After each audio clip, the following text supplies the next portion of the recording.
Урматтуу мекендештер, урматтуу Кыргыз-Өзбек университетинин жалпы эмгек жамааты 2020 жыл өлкөбүз үчүн, анын ичинде Кыргыз-Өзбек университетинин жамааты үчүн да чоң сыноолордун жылы болду.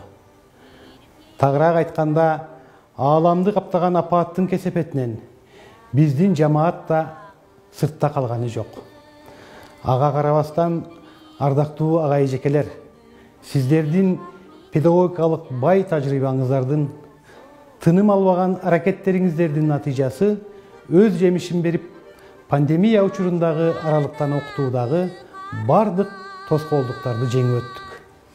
Студенттерибиздин татыктуу билим алуусу үчүн аралыктан жүргүзүлгөн сабактарда ар бириңиздер педагогикалык чеберчилигиңиздерди көрсөтүп, студенттер менен болгон кайтарым байланыштарды түзө алдыңыздар.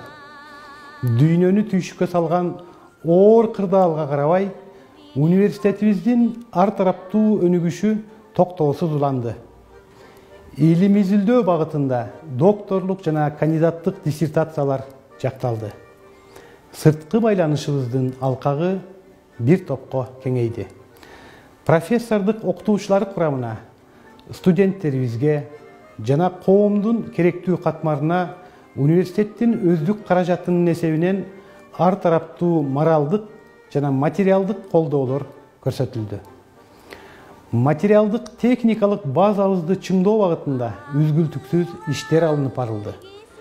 Жалпы жамаатыбыздын айлык акысын берүү өз учурунда жүргүзүлүп, жаңы окуу жылына карата айлык төлөмдөрдү сезилээрлик деңгээлде жогорулата алдык. Урматтуу Кыргыз-Өзбек университетинин эмгек жамааты, ардактуу мекендештер, мындан ары дагы жамаатыбыздын бүткүл элибиздин ынтымагы менен көптөгөн ийгиликтерди жарата аларыбызга ишеним артабыз. Андыктан кирип келе жаткан 2021 уй жылы окуу жайыбыз өлкөбүз үчүн жакшылыктарды, ийгиликтерди алып келген ынтымактын, бейкутчулуктун жылы болсун. Окуу жайыбызда эмгектенген окутуучулардын, кызматкерлердин, студенттерибиздин, жалпы эле мекендештерибиздин ден соолуктары бекем болуп, бардык үй бүлөнү амандык, ынтымакчылык коштоп турсун. Аруу тилектерибиз орундалып, жергебизге кут конуп, жакшылыктар мол болсун. Өлкөбүз өнүгүп, баарыбыздын алдыга койгон ой максаттарыбыз ишке ашсын. 2021 жыл ооматтуу жыл болсун. Калкыбыздын башы кайгыдан алыс болсун, майрамыңыздар кут болсун, дагы бир жолу жаңы жылыңыздар менен.